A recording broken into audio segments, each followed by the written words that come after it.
Ra, kamu bisa temani ibu keluar kota, kan? Ibu mau ke rumah Bu Yuni, teman lama ibu waktu SMA.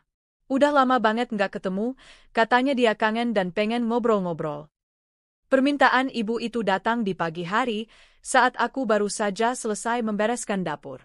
Suamiku, Fikri, sudah berangkat kerja sejak jam 7 tadi, dan anak-anak sedang sekolah. Aku tak punya alasan untuk menolak. Boleh, Bu. Emang mau berapa lama? Tanyaku sambil menyapu remah roti dari meja makan. Paling cuma sehari. Nggak usah nginap. Rumahnya di kota sebelah, cuma 2 jam dari sini. Aku mengangguk. Ya sudah, nanti jam berapa kita berangkat? Jam 10 ya. Bu Yuni bilang nanti siang dia senggang. Aku tersenyum kecil. Ibu memang suka bersilaturahmi. Sejak ayah meninggal 5 tahun lalu, beliau sering menghubungi teman-temannya yang dulu lama tak terdengar kabarnya. Katanya, di usia seperti ini, silaturahmi adalah cara untuk menjaga semangat hidup. Jam 10 tepat kami berangkat. Perjalanan kami cukup menyenangkan. Ibu bercerita tentang masa mudanya, tentang kenangan bersama Bu Yuni yang lucu-lucu. Aku ikut tertawa, meski pikiranku sempat melayang ke Fikri. Sudah beberapa bulan ini dia sering lembur, sering kerja luar kota, dan lebih sering memegang ponselnya ketimbang menatap wajahku. Mungkin aku terlalu sensitif. Sampai di rumah Bu Yuni, kami disambut sangat hangat. Wanita itu tampak sedikit lebih tua dari ibu, tapi wajahnya masih bersinar ceria. Rambutnya disanggul rapi, dan matanya berbinar saat melihat ibu. Rin, aduh, akhirnya kita ketemu juga. Kamu masih cantik aja ya. Yun, kamu juga, makin kintlong. Ibu tertawa lebar sambil memeluk temannya. Aku ikut tersenyum melihat mereka. Ada kehangatan yang tulus dari pelukan itu. Aku pun dikenalkan dengan hangat. Ini anakku, Rara, kata ibu. Wah, cantik banget. Mirip kamu, Rin, ujar Bu Yuni sambil menepuk bahuku pelan. Masuk yuk, masuk. Anggap rumah sendiri ya, Ra. Kami masuk ke rumah besar yang terlihat mewah tapi tetap terasa hangat. Interiornya elegan, dan penuh foto-foto keluarga di dinding. Aku memperhatikan beberapa foto dengan santai, hingga satu foto di ruang tamu menarik seluruh perhatian mataku. Tubuhku mendadak kaku. Jantungku berhenti berdetak beberapa detik. Di sana, terpampang sebuah foto pernikahan. Pria dalam jas hitam, berdiri dengan senyum tipis, memegang tangan seorang perempuan muda yang mengenakan gaun putih. Itu, Fikri, suamiku. Aku menelan ludah. Mataku tak bisa lepas dari foto itu. Tidak mungkin salah. Itu benar-benar Fikri. Bahkan tahi lalat kecil di dagunya tampak jelas. Senyum sinisnya yang selalu aku kenal saat pura-pura memelukku dengan hangat, itu semua ada di sana. Rara, suara ibu memecah lamunanku. Ia berdiri di sampingku, ikut menatap foto itu. Wajahnya perlahan berubah. Bu, itu Fikri, kan? Suaraku gemetar, seperti silet yang mengiris perlahan. Ibu menatapku, lalu kembali melihat ke arah foto. Wajahnya memucat. Iya, itu, suamimu, Ra. Astagfirullah. Bu Yuni, yang sedang mengambil minuman di dapur, keluar sambil membawa nampan berisi teh dan kue. Rin, Ra, duduk dulu. Nih, minum teh dulu, ada kue favoritku juga. Ibu bangkit, suaranya agak terbata. Yun, maaf, tadi kami lihat-lihat foto-foto di dinding. Itu, siapa ya yang di foto pernikahan itu? Oh, itu anakku, Livia. Dia baru saja menikah 2 bulan lalu. Dan yang laki-laki itu menantuku, Fikri. Baik banget orangnya, pekerja keras, katanya direktur di perusahaan besar di Jakarta. Sayangnya sekarang mereka sedang bulan madu ke luar negeri. Aku hampir muntah mendengar ucapan itu. Lututku lemas. Dunia terasa berputar. Ibu langsung memegang dadanya. Yun, itu, suami Rara. Itu suami anakku. Bu Yuni terdiam. Nampan di tangannya terjatuh ke lantai, menimbulkan bunyi dentingan kaca. Wajahnya pucat pasi. Apa? Bisiknya. Kamu bilang, Fikri itu? Dia suami Rara. Mereka sudah menikah hampir 8 tahun. Punya 2 anak. Bu Yuni membatu. Mulutnya terbuka, tapi tak ada suara yang keluar. Tubuhnya perlahan-lahan lunglai, dan tiba-tiba ia memegangi dadanya. Nafasnya tersengal. Aku, sesak, dada. Ibu, aku dan ibuku berteriak bersamaan. Ibu buru-buru menopang tubuh Bu Yuni yang nyaris terjatuh. Aku langsung mengeluarkan ponsel dan menelepon ambulans. Semuanya terjadi begitu cepat. Dalam waktu 15 menit, ambulans datang. Aku dan ibu menemani Bu Yuni ke rumah sakit. Dokter menyatakan bahwa beliau mengalami serangan jantung ringan, namun masih bisa diselamatkan karena pertolongan cepat. Aku terduduk lemas di ruang tunggu. Mataku kosong, pikiranku kalut. Tubuhku dingin. Air mataku belum turun, karena aku bahkan belum bisa memproses apa yang sebenarnya terjadi. Fikri, menikah lagi. Diam-diam. Dengan anak teman ibuku. Bagaimana bisa? Kapan? Kenapa? Aku ingin marah, ingin berteriak, tapi tubuhku hanya bisa membeku. Tanganku menggenggam erat ujung jilbabku, mencoba menenangkan diri. Tapi tidak bisa. Ibu juga nggak habis pikir, Nak, suara ibu lirih di sampingku. Kenapa dia tega begini ke kamu? Aku tak menjawab. Pikiranku menembus waktu, mengingat semua sikap Fikri akhir-akhir ini. Sering lembur. Sering keluar kota. Sering marah tanpa sebab. Bahkan terakhir dia bilang, kamu terlalu fokus jadi ibu, Ra. Aku merasa nggak punya istri. Apakah itu alasannya? Dia merasa kurang perhatian? Lalu solusinya adalah menikah lagi? Tanpa izin. Tanpa bicara. Tanpa tanggung jawab. Aku menutup wajahku dengan kedua tangan. Rasanya ingin menjerit. Teleponku bergetar. Nama Fikri muncul di layar. Aku menatap layar itu tanpa berkedip. Panggilan masuk terus berdering. Aku tidak bisa. Aku tidak akan mengangkatnya. Tanganku langsung memblokir nomornya. Detik itu juga, di lorong rumah sakit, aku duduk diam tanpa suara. Mataku kosong menatap dinding putih, tapi pikiranku penuh dengan gambar wajah Fikri dan perempuan di foto itu. Bagaimana bisa? Bagaimana bisa dia menatap perempuan lain dengan senyum yang sama seperti saat dulu menatapku di pelaminan? Rara, kamu nggak apa-apa? Suara ibu memecah keheningan. Aku menggeleng pelan. Aku nggak tahu harus merasa apa, Bu. Marah, sakit hati, kecewa, semuanya campur aduk. Ibu menggenggam tanganku. Sabar ya, Nak. Ibu juga kaget. Ibu nggak pernah menyangka kalau Fikri seperti ini. Aku menarik napas dalam-dalam. Udara rumah sakit terasa sesak. Setelah memastikan Bu Yuni dalam kondisi stabil dan mendapat perawatan di ICU, aku dan ibu pulang ke hotel untuk bermalam. Malam itu aku tidak bisa tidur. Mataku terbuka lebar sambil menatap langit-langit kamar. Handphoneku kembali bergetar. Nomor Fikri muncul lagi, kali ini dari WhatsApp. Fikri, sayang, kamu di mana? Kenapa nggak bisa dihubungi? Fikri, aku butuh bantuan. Kartu ATM aku diblokir.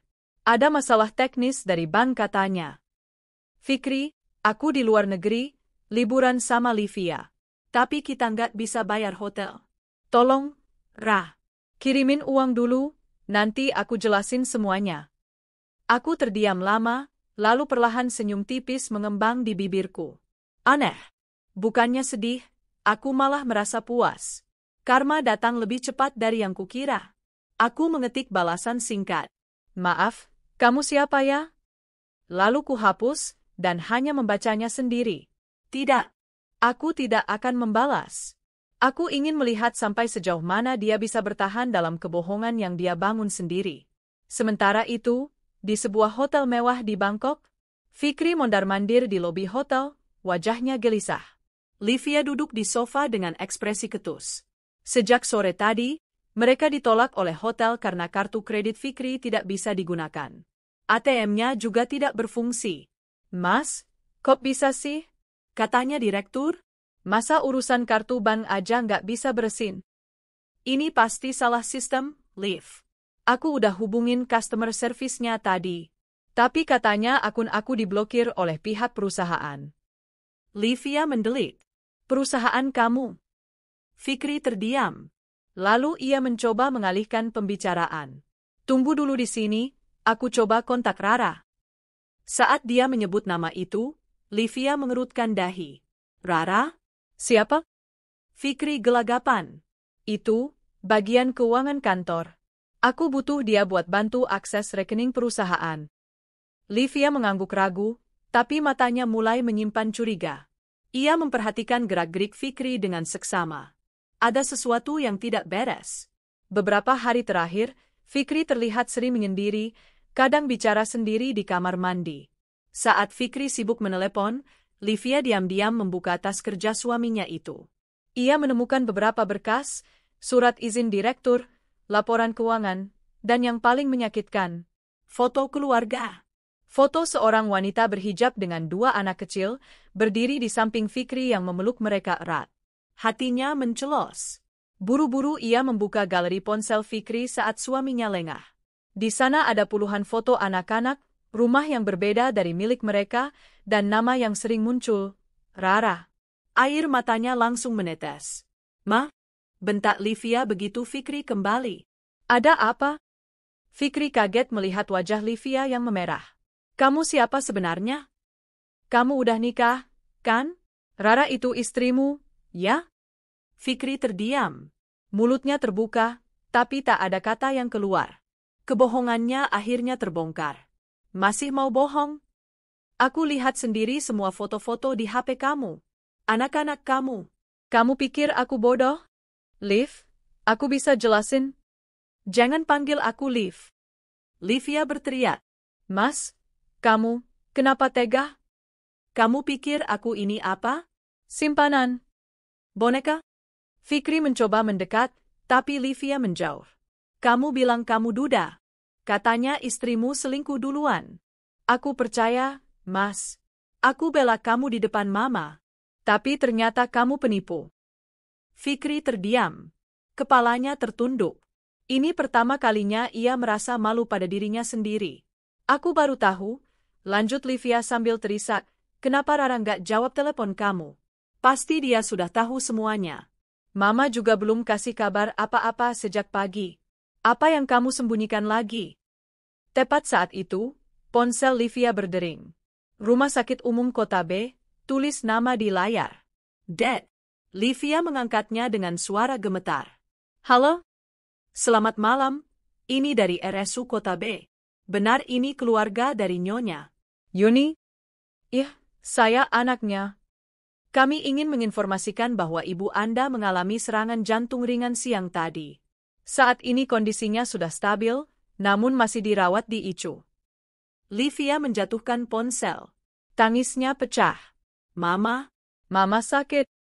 Fikri segera menghampirinya, mencoba menenangkan, tapi Livia menepis tangannya. Aku benci kamu. Sementara itu, di rumah Rara, aku baru sampai di rumah saat menerima pesan dari asisten keuangan perusahaan. Mbak Rara, sesuai instruksi ibu dan bapak, seluruh akses akun perusahaan atas nama Pak Fikri sudah dibekukan. Termasuk gaji dan fasilitas lainnya. Kami juga sudah kirim surat pemecatan resmi ke email beliau. Aku membalas dengan singkat. Terima kasih. Pastikan rumah dan mobil dinas juga segera ditarik. Lalu aku masuk ke kamar. Rumah terasa hampa. Anak-anak masih di rumah nenek mereka. Aku menatap perabotan mewah di ruang tamu. Semua ini dulunya kuanggap sebagai hasil kerja keras Fikri. Tapi ternyata, dari awal ia hanyalah penikmat. Perusahaan ini milik orang tuaku. Fikri hanya kuberi posisi karena kepercayaan dan rasa cinta. Dan ia membalas semua itu dengan pengkhianatan. Hatiku panas, tapi aku tidak ingin menangis. Sudah cukup. Tangisku akan jadi bahan tertawaan bagi lelaki kejam itu. Aku harus bangkit. Aku membuka email dan menulis satu surat. Kepada Fikri. Perihal pemutusan hak dan kewenangan. Mulai hari ini, seluruh hak Anda atas perusahaan kami dicabut. Jabatan Anda sebagai direktur sudah dihentikan secara permanen. Semua fasilitas termasuk rumah dan mobil dinas harus dikembalikan dalam waktu 2x 24 jam. Jika Anda masih ingin melanjutkan hidup dengan istri muda Anda, lakukanlah. Tapi jangan pernah berharap 1 sen pun dari keluargaku. Selamat menikmati hasil perselingkuhan Anda. Rara. Selesai. Ku pencet tombol kirim dengan hati tenang. Fikri duduk di tepi ranjang hotel dengan kepala tertunduk. Ponselnya telah mati sejak semalam, kehabisan baterai dan tak bisa diisi karena adaptor mereka tertinggal di kamar sebelumnya. Livia belum mengucapkan satu patah kata pun sejak menangis semalam. Ia hanya duduk bersandar ke dinding, wajahnya kosong, rambutnya kusut, dan matanya sembab. Hotel tempat mereka menginap telah memberi waktu sampai pukul 10 pagi ini. Setelah itu, jika belum bisa membayar biaya menginap selama 4 hari, koper mereka akan disita sebagai jaminan. Lebih dari itu, mereka akan dipermalukan di depan umum. Liv, kita harus pulang, ucap Fikri dengan suara serak. Aku tahu aku salah. Tapi sekarang yang penting kita kembali dulu ke Indonesia, kita urus mama kamu. Aku janji akan jelaskan semuanya ke beliau. Livia tidak menjawab. Aku butuh kamu percaya padaku satu kali lagi, lanjut Fikri, mencoba mendekat. Tapi Livia hanya memalingkan wajahnya. Jangan dekati aku. Jangan sentuh aku. Bahkan suaramu sekarang menjijikkan, bisiknya dingin. Fikri menahan napas. Hatinya seperti diinjak-injak. Tapi ia sadar, ia layak mendapatkannya. Ia telah menipu, membohongi, menyakiti 2 perempuan sekaligus. Dan kini semuanya menuntut balas secara bersamaan. Dengan paspor dan uang recehan yang tersisa, mereka mencoba keluar dari hotel. Petugas hotel menahan koper mereka, dan hanya membiarkan mereka keluar dengan pakaian seadanya. Silakan kembali saat Anda siap melunasi tagihan, Tuan Fikri, ucap manajer hotel dengan nada tegas. Livia hanya menunduk, menahan rasa malu yang membakar wajahnya. Wanita yang tadinya merasa bangga menjadi istri seorang direktur, kini tak ubahnya pengemis yang tersesat di negeri orang. Di Jakarta, di ruang tamu rumah Rara, aku sedang menyuapi anak bungsuku yang baru pulang dari rumah ibu. Senyum mungilnya menjadi satu-satunya alasan aku masih bisa bernapas tenang di tengah badai ini. Tiba-tiba terdengar suara ketukan di pintu. Asisten rumah tanggaku membuka pintu, lalu melirik ke arahku. Bu Rara, itu, ada Pak Fikri. Hatiku langsung menegang. Aku berdiri perlahan dan melangkah menuju pintu. Di sana, berdiri Fikri dengan wajah lelah, kusut, dan jelas-jelas kacau. Rambutnya tak disisir, wajahnya penuh keringat dan sedikit bekas luka di pelipis. Ra, kita bisa bicara sebentar? Aku tidak mempersilakan dia masuk. Aku berdiri di ambang pintu dengan tubuh tegak, menatapnya tajam. Bicara soal apa? Soal pengkhianatanmu? Soal kebohongan yang kamu bangun selama ini? Soal istri mudamu? Atau soal foto pernikahanmu yang terpajang di rumah teman ibuku? Fikri menunduk. Aku tahu aku salah. Aku minta maaf, Ra. Tapi tolong, aku nggak punya siapa-siapa lagi. Aku kehilangan semuanya. Aku menahan tawa getir. Kamu baru kehilangan sedikit dari apa yang aku alami, Fik. Kamu kehilangan uang, jabatan, fasilitas. Tapi aku kehilangan kepercayaan, cinta, dan rasa hormatku padamu. Dia mencoba meraih tanganku, tapi aku mundur. Jangan sentuh aku. Fikri tampak makin putus asa. Aku bingung waktu itu, Ra. Kamu sibuk dengan anak-anak, dengan keluargamu. Aku merasa seperti orang luar di rumah kita sendiri. Jadi solusimu adalah menikahi anak teman ibuku? Diam-diam? Tanpa izin? Tanpa bicara baik-baik padaku? Suaraku meninggi. Fikri tercekat. Livia, dia mengerti aku. Ya, dia mengerti kamu karena kamu menyamar sebagai duda. Kamu menipu dia juga. Dia sudah tahu sekarang, dan dia pergi dari apartemen kami, ucapnya lirih. Aku mengangguk pelan. Bagus. Berarti kalian berdua sekarang bisa saling menyalahkan. Tapi jangan pernah datang ke sini lagi. Aku masih ayah dari anak-anakmu. Aku menatapnya tajam. Kau pikir aku akan membiarkan pria sepertimu mengasuh anak-anakku? Jangan bermimpi, Fik. Kamu bukan ayah, kamu hanya pendonor sperma yang gagal jadi suami. Fikri terdiam. Tubuhnya seperti kehilangan tulang. Aku mengatur napas dan menatapnya dengan dingin. Silakan kau hidup dengan sisa harga dirimu. Tapi jangan pernah harap 1 rupiah pun dari keluarga kami. Rumah ini bukan milikmu. Perusahaan itu bukan milikmu. Jabatanmu sudah hilang. Aku sudah pastikan semua hakmu ditarik. Ia mencoba bicara, tapi aku menutup pintu pelan, tanpa amarah. Karena saat itu, aku sadar, aku sudah tidak marah lagi. Aku hanya sudah selesai. Sementara itu, di rumah sakit, Bu Yuni akhirnya siuman setelah 2 hari dirawat. Livia berdiri di samping ranjang ibunya sambil menggenggam tangannya. Mama, maafin aku. Bu Yuni membuka mata perlahan. Nafasnya berat. Ia menatap anak gadisnya dengan lemah. Livia, kamu kenapa? Livia menangis. Fikri, dia sudah menikah. Mama tahu? Dia suami orang, M.A. Mata Bu Yuni membelalak. Ia menangis dalam diam, air matanya jatuh satu-satu ke bantal. Aku nggak tahu, Nak. Ibu juga ditipu. Livia mengangguk pelan. Kita semua ditipu, M.A. Beberapa hari kemudian, surat cerai resmi aku ajukan. Fikri tak datang di sidang pertama, tapi itu tidak penting bagiku. Dengan atau tanpa kehadirannya, aku akan menyelesaikan semua ini. Nama Fikri sudah dicoret dari struktur perusahaan. Rumah dinasnya telah diambil alih kembali.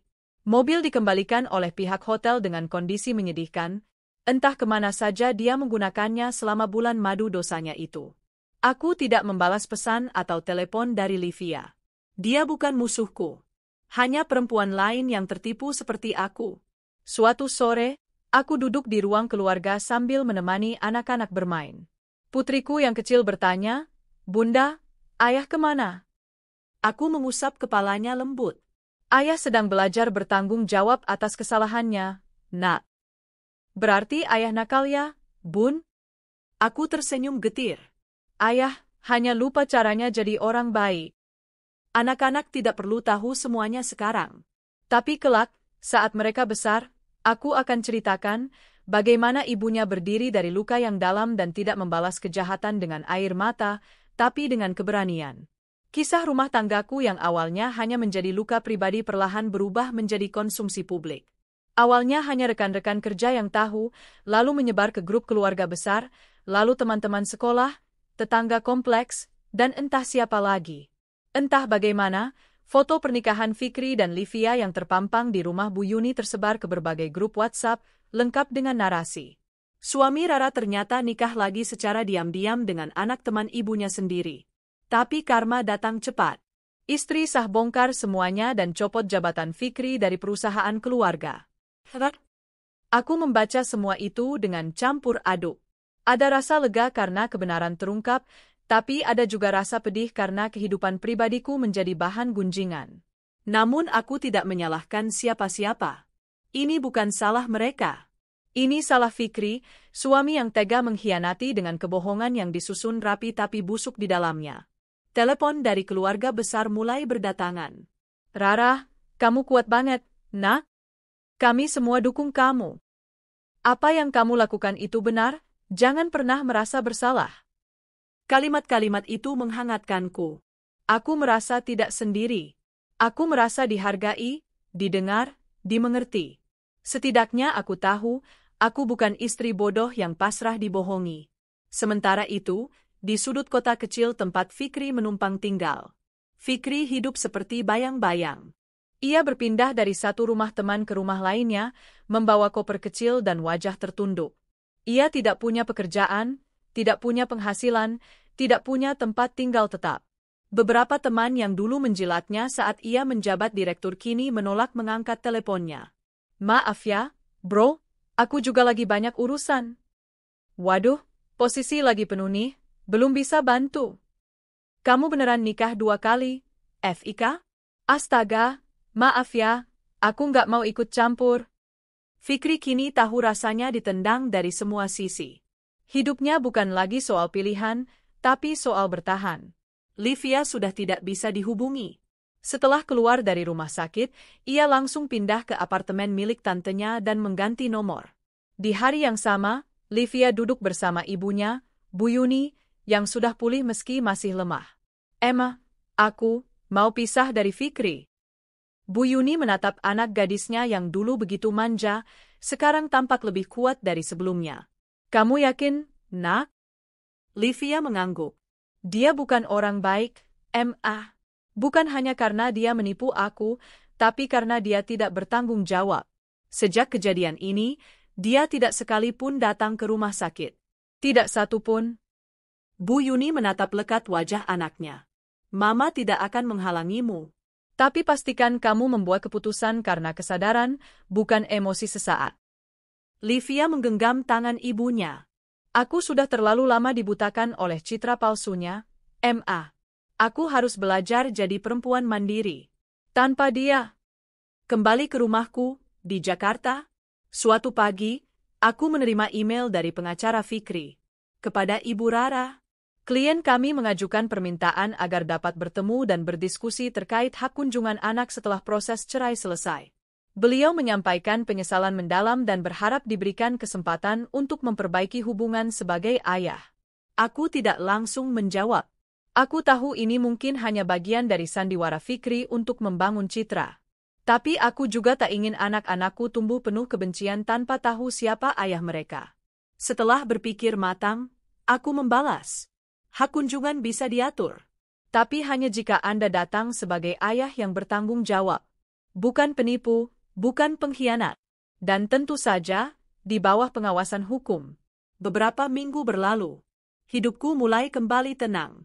Aku sibuk di kantor, membantu mengatur beberapa proyek baru perusahaan keluarga. Aku merasa lebih hidup, lebih berguna. Aku mulai percaya bahwa luka ini bukan akhir segalanya. Suatu hari, seorang rekan bisnis dari luar kota datang ke kantor. Ia berkata dengan senyum heran. Baru tahu saya, Ibu Rara ternyata pemilik utama di sini. Saya dulu pikir suami ibu yang pegang semua kendali. Aku hanya tersenyum tipis. Banyak yang berpikir begitu. Tapi tak masalah. Sekarang saya sudah pegang penuh semuanya. Ia terkekeh. Hebat. Salut sama ibu. Kuat sekali. Aku menunduk sopan. Tapi dalam hati aku berkata, aku tidak kuat. Aku hanya tidak punya pilihan selain bangkit. Suatu malam, aku duduk di beranda sambil menyeruput teh hangat. Ibu duduk di sebelahku. Angin malam sejuk. Anak-anak sudah tidur. Bu, kataku pelan. Kalau dulu aku nurut waktu ibu bilang jangan buru-buru nikah sama Fikri, mungkin hidupku beda ya. Ibu menghela napas pelan. Nggak ada gunanya menyesali masa lalu, nak. Yang penting kamu belajar. Dan kamu sudah membuktikan kalau kamu bisa berdiri sendiri. Aku menatap ibu. Tapi aku merasa gagal, Bu. Pernikahanku gagal. Anakku kehilangan sosok ayah. Ibu menatapku penuh kasih. Yang gagal itu Fikri, bukan kamu. Kamu sudah memberikan segalanya. Tapi dia yang memilih menghancurkannya. Kamu bukan perempuan gagal, kamu perempuan yang terluka, tapi memilih untuk tidak tinggal dalam luka. Aku menangis dalam diam malam itu. Aku duduk di ruang keluarga, menatap layar ponsel yang kembali berdering. Nama, Mas Fajar, tertera jelas, tapi aku biarkan saja dering itu berlalu. Sudah 3 hari sejak insiden di rumah Bu Retno, dan sejak saat itu, hidupku seperti roller coaster.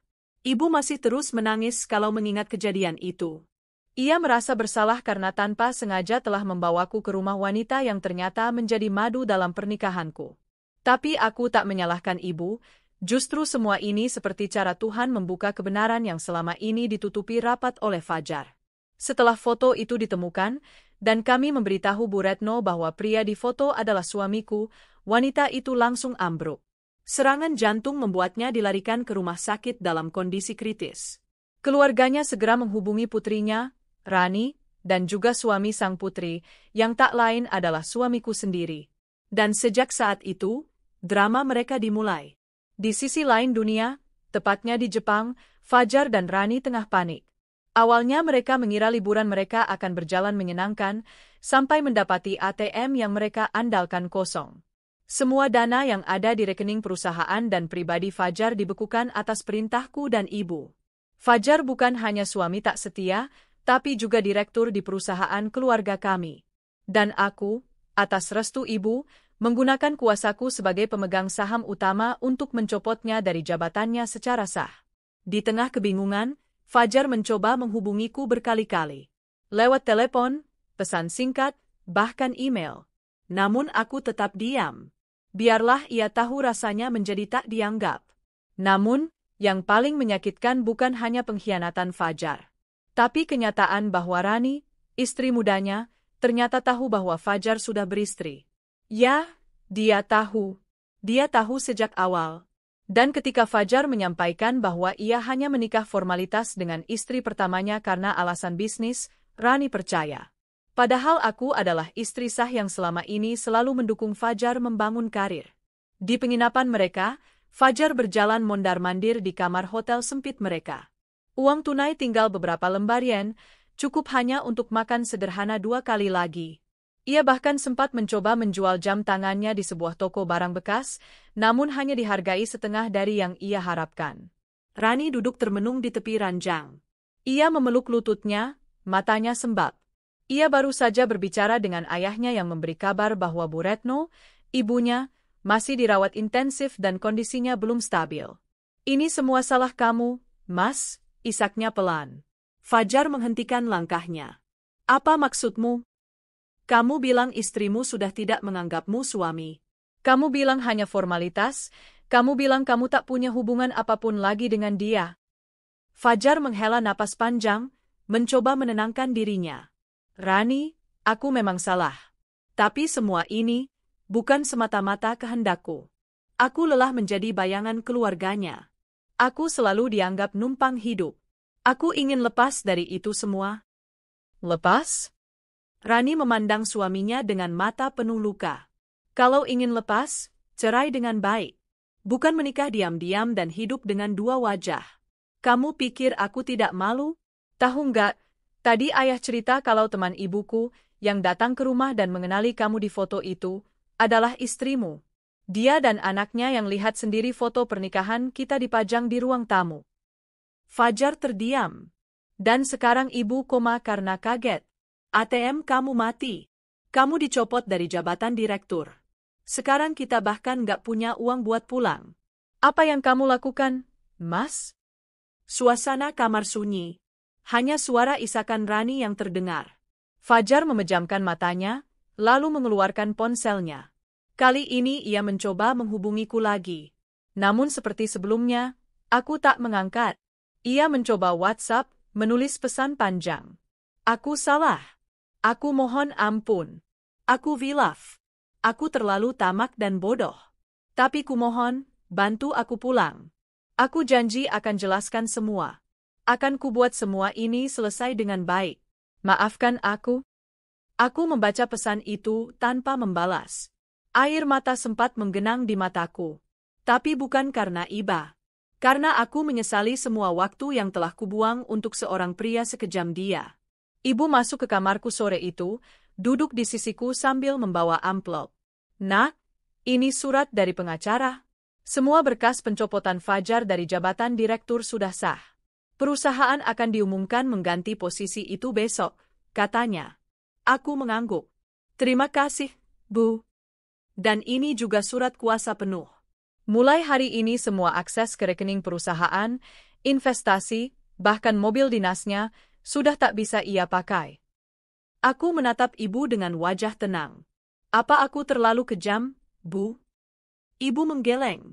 Nak, kamu hanya sedang menegakkan keadilan atas dirimu sendiri. Kamu sudah cukup sabar. Sudah cukup bertahan.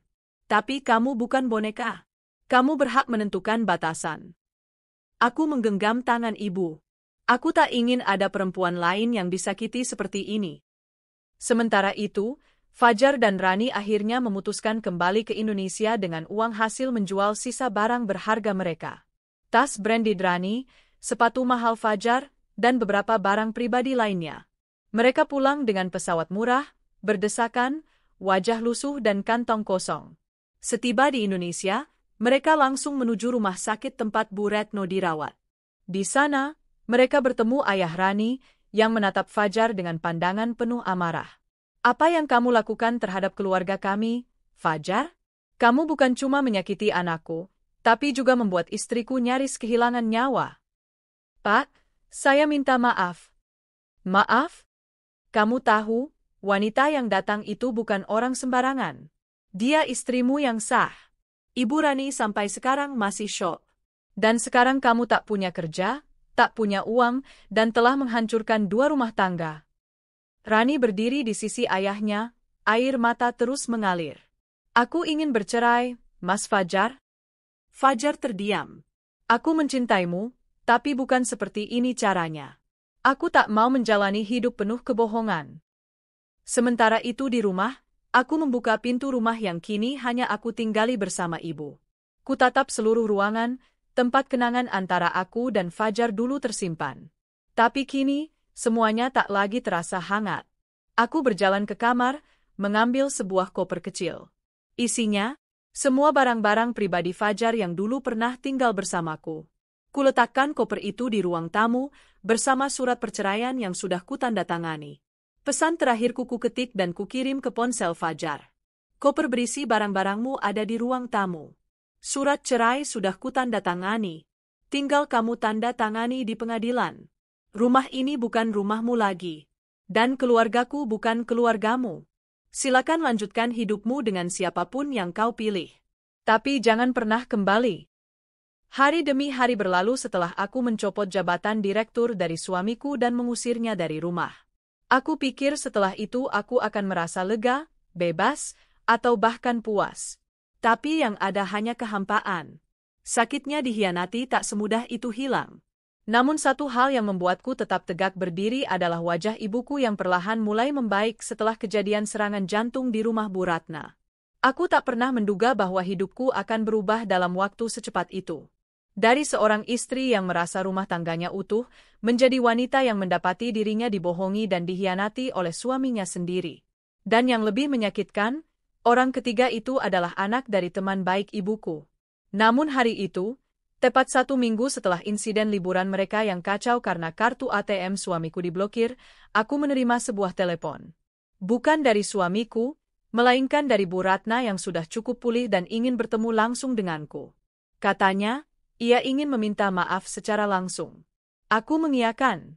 Kami bertemu di sebuah taman kota, tempat yang tenang dan rindang. Bu Ratna datang dengan langkah pelan, didampingi perawat pribadinya. Wajahnya terlihat lebih pucat dari terakhir kali kulihat, tapi matanya menyimpan ketegasan. Aku minta maaf, Nak, ucap Bu Ratna langsung, tanpa basa-basi. Aku tak pernah tahu kalau Randy, suamimu, adalah suami dari putriku juga. Aku mengangguk pelan. Saya percaya, Bu. Ibu tidak tahu. Bahkan saya tahu betul bagaimana wajah ibu waktu saya tunjukkan foto itu di dinding. Bu Ratna menunduk. Setelah itu, aku langsung menginterogasi Nadine, anakku. Awalnya dia membela diri, mengatakan kalau dia tidak tahu Randy sudah menikah. Tapi akhirnya dia mengaku bahwa dia memang tahu. Sejak awal, aku tertegun. Jadi Nadine tahu? Dia tahu dari awal bahwa Randy sudah menikah denganmu, tapi dia tetap menerima lamaran itu karena katanya dia sudah terlanjur cinta. Katanya, Randy berjanji akan menceraikanmu setelah menikah dengannya. Tapi setelah pernikahan, dia tetap tak juga menceraikanmu. Nadine pun mulai curiga, tapi karena sudah terlena hidup nyaman, dia diam saja. Aku merasakan dada sesat. Napasku berat. Jadi, mereka memang sama-sama tahu dan sama-sama bermain api di belakangku. Bu Ratna memegang tanganku. Aku malu, Nak. Aku malu karena anakku melakukan ini kepadamu. Aku malu karena aku menyayangimu seperti anakku sendiri, tapi ternyata anakku sendiri menyakitimu. Air mata menetes di pipiku. Bukan karena sedih, tapi karena lega. Akhirnya ada satu kepingan puzzle lagi yang terjawab. Tak lama kemudian, aku mendengar kabar bahwa Randy dan Nadine sudah kembali dari luar negeri setelah terombang-ambing di sana tanpa uang dan harus meminjam sana-sini untuk tiket pulang.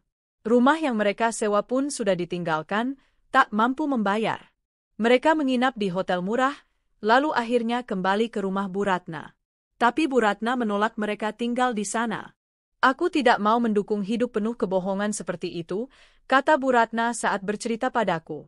Kalau dia bisa menghancurkan satu rumah tangga, dia juga bisa menghancurkan anakku sendiri suatu hari nanti.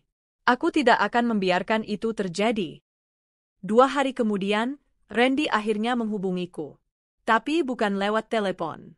Ia datang langsung ke rumah. Sendirian. Aku menyambutnya di ruang tamu dengan dingin. Tak ada senyum, tak ada sapaan hangat. Rika, aku bisa jelaskan semuanya. Aku mengangkat tangan, menghentikan omongannya. Kamu sudah cukup menjelaskan dengan pernikahan rahasiamu. Jadi tak perlu buang napas untuk menjelaskan lagi. Wajah Randy memucat. Tolong dengarkan aku dulu. Aku benar-benar menyesal. Semua ini tidak seperti yang kamu pikirkan. Tidak seperti yang aku pikirkan? Aku menatapnya tajam. Kamu menikah diam-diam, kamu bohongi aku, kamu hidup dengan 2 wanita dan pura-pura jadi suami setia. Apa yang salah dari pikiranku? Ia terdiam. Aku tahu semua. Aku tahu Nadine tahu kamu sudah menikah. Jadi tidak ada lagi cerita, aku hanya salah paham. Kamu bukan hanya pengkhianat, tapi juga pengecut. Randy terlihat putus asa. Aku kehilangan semua, Rika. Jabatan, rumah, dan sekarang Bu Ratna pun tidak menerima kami. Aku cuma ingin minta kesempatan, aku mau mulai lagi dari awal. Aku tersenyum sinis. Silakan. Mulailah dari nol dengan istri mudamu. Tapi jangan pernah bawa-bawa aku atau keluargaku lagi. Aku sudah cukup memberi. Aku sudah cukup sabar. Sekarang, aku mau kamu angkat kaki dari hidupku. Seminggu setelah pertemuan itu, aku mengajukan gugatan cerai. Tak ada tangisan, tak ada keraguan. Yang ada hanya keputusan. Aku ingin mengakhiri semuanya dengan elegan. Bu Ratna bahkan datang ke pengadilan sebagai saksi dan mendukung penuh keputusanku. Perempuan seperti Rika tidak pantas disia-siakan, katanya di ruang sidang.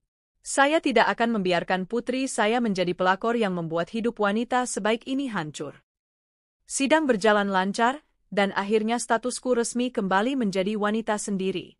Tapi kali ini, aku bukan wanita yang patah.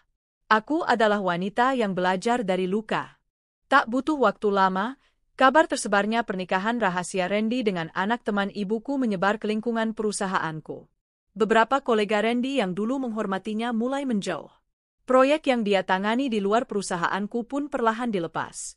Aku tak menyebarkan cerita, tapi kebenaran memang punya caranya sendiri untuk keluar ke permukaan.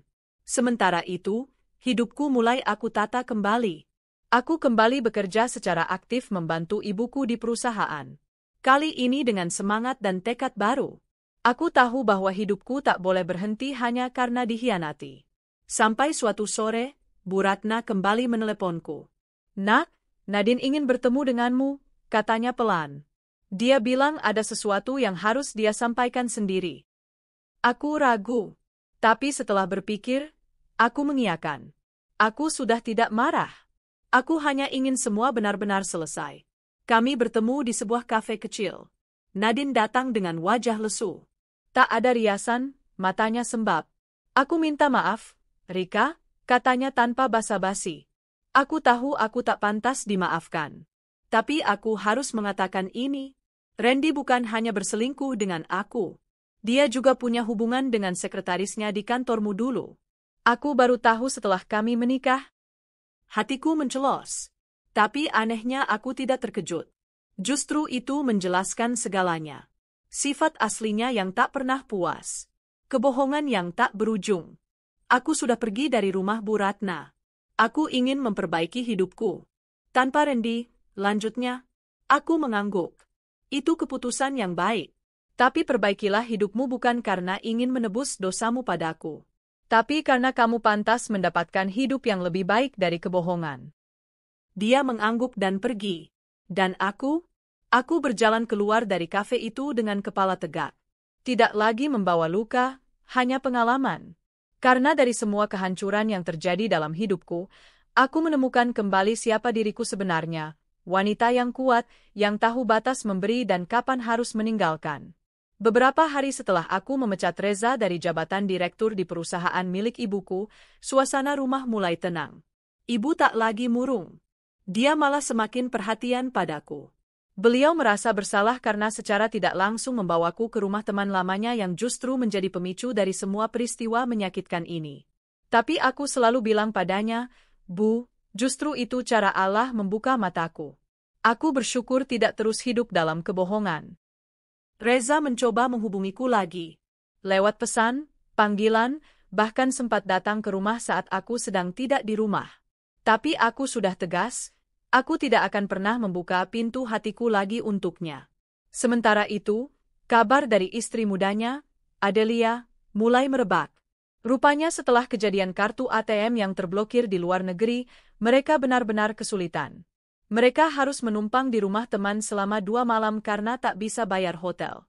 Ketika pulang ke Indonesia, Adelia langsung pulang ke rumah ibunya dan menolak bertemu Reza. Ibunya, Buwati, juga belum benar-benar pulih sejak serangan jantung itu. Reza datang menjenguk, tapi Buwati bahkan menolak bicara dengannya. Ia hanya menatap dingin, kemudian memalingkan wajah ke arah jendela.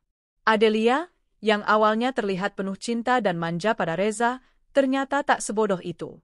Ia menyadari bahwa Reza tidak pernah jujur padanya sejak awal. Ia tahu dirinya istri kedua, tapi Reza berjanji telah pisah ranjang denganku.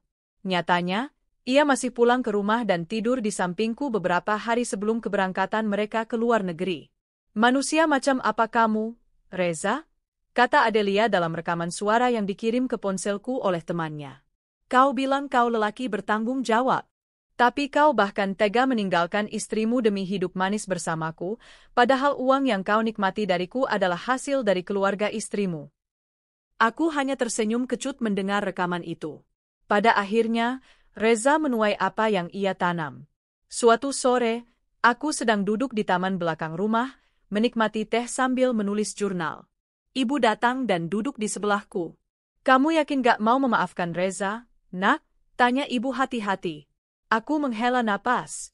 Bu, memaafkan bukan berarti membiarkan dia kembali ke hidupku. Aku sudah memaafkan. Tapi aku juga harus melindungi diriku sendiri. Aku gak mau hidup dengan seseorang yang bisa dengan mudah membohongi dan mengkhianatiku. Ibu mengangguk perlahan. Ibu bangga padamu. Kamu jauh lebih kuat dari yang ibu kira. Aku menatap ibu, mata kami saling bertaut. Ada ketenangan di sana. Luka ini perlahan sembuh, walau bekasnya akan tetap ada. Hari-hari berlalu. Aku mulai kembali bekerja di perusahaan. Walau awalnya berat, tapi semua berjalan lebih baik dari dugaanku. Timku sangat mendukung. Mereka tahu apa yang terjadi, dan mereka tetap menghormatiku. Sementara Reza, kabarnya, ia mencoba melamar kerja di beberapa perusahaan, tapi reputasinya sudah rusak. Apalagi setelah berita bahwa ia dipecat karena terbukti melakukan penyalahgunaan keuangan di perusahaan kami menyebar secara diam-diam di kalangan pengusaha. Aku memang tidak melaporkan ke polisi, tapi kami cukup menyebarkan data itu ke jaringan internal. Aku tidak membalas dengan kekerasan, tapi aku juga tidak tinggal diam. Suatu hari, aku menerima surat. Surat tangan. Dari Reza. Ya? Aku tahu aku tak pantas menulis ini. Tapi aku tetap ingin melakukannya. Aku kehilangan semuanya. Jabatan, uang, bahkan Adelia meninggalkanku setelah tahu semua kebohonganku. Tapi kehilangan terbesarku adalah kamu. Aku tahu kau takkan menerima aku kembali. Aku pun takkan memaksa. Tapi tolong, andai suatu saat aku butuh pekerjaan demi menyambung hidup, aku mohon, jangan tutup semua pintu. Maafkan aku atas semua luka. Reza, aku menutup surat itu perlahan. Tidak ada air mata. Tidak ada amarah. Hanya rasa lega. Reza akhirnya menyadari semuanya. Tapi penyesalan datang setelah semuanya hancur. Aku tidak membalas surat itu. Bukan karena dendam. Tapi karena jawabanku sudah jelas. Hidupku telah bergerak maju. Beberapa bulan kemudian, aku bertemu seorang pria di acara seminar bisnis yang digelar oleh perusahaan teknologi. Namanya Daniel. Dia CEO perusahaan startup yang baru berkembang. Kami tidak langsung dekat, tapi ada sesuatu dalam dirinya yang membuatku merasa nyaman. Sopan, bijak, dan menghargai perempuan. Kami berteman. Lalu perlahan, kami mulai saling mengenal lebih dalam. Tapi aku tidak buru-buru membuka hati. Luka dari Reza masih membekas, dan aku tidak mau terburu-buru. Daniel tahu tentang masa laluku. Tapi dia tak pernah menghakimi. Dia hanya berkata, kamu wanita kuat, dan siapapun yang menyakitimu, tak layak kau tangisi terus. Aku tersenyum. Mungkin, hidup memang seperti ini. Kadang, kita jatuh karena seseorang yang salah, agar saat berdiri, kita bisa memilih berjalan bersama yang benar. Kini, aku tinggal bersama ibu. Kami lebih dekat dari sebelumnya. Rumah terasa hangat dan damai. Tak ada lagi rahasia. Tak ada lagi kepura-puraan. Reza, terakhir ku dengar, ia bekerja sebagai konsultan kecil-kecilan di kantor teman lamanya. Ia menyewa kamar kecil di apartemen sederhana. Adelia tidak pernah kembali padanya. Sedangkan aku terus melangkah. Karena hidupku bukan cerita tentang dikhianati, tapi tentang bagaimana aku bangkit setelah dikhianati. Dan untuk semua perempuan di luar sana yang pernah merasakan luka seperti ini, ingatlah. Kita tidak lemah. Kita hanya terluka. Tapi luka akan sembuh, dan kita akan berdiri lebih kuat dari sebelumnya.